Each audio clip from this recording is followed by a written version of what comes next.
Good morning friend, कैसे हो आप सभी। आज सुबह सुबह जब सो करके उठा तो पास में से आ रही थी कट कट की आवाज। उठ करके देखा तो एसी तक आ रही थी मूंगफली। देखो कैसे बैठी है यार। मैंने इससे मांगी, इसने मुझे बिल्कुल भी नहीं दी। खैर, याद रखूंगा।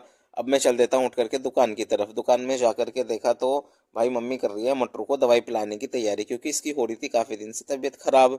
मम्मी के हाथों से बिल्कुल भी दवाई नहीं पी। फिर बुलाया हमने इसके पापा को, और अपने पापा से इतनी स्मूथली दवाई पी जैसे इसके पापा से अमृत पिला रहे हो।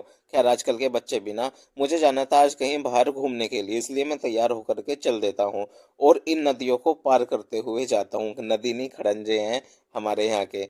खैर, मेरा दोस्त भी मुझे लेने आ चुका था। हम कार में बैठ के चल देते हैं घूमने के लिए। बहुत सारी मज़े किए, मस्ती की, और मौसम भी बाहर का बहुत अच्छा हो रहा था, घूमने लायक। खैर, घूम करके हम जल्दी से फिर आ जाते हैं अपने घर। और मटरू मिलता है घर के बाहर, बोलता है कि मुझे जाना है माँ जी पास। मगर पता नहीं कहाँ गई है। पता लगा मम्मी गई है ताई जी को देखने के लिए, क्योंकि उनकी हो रही थी तबीयत खराब। और हमें वहाँ पे मिलता है ये वायरल लड़का, अफ्रीका वाला। देखो यही तन्ने तन्ने तन्ने, ई अपनी बाजू सिर हैक पूछ रहा है यार।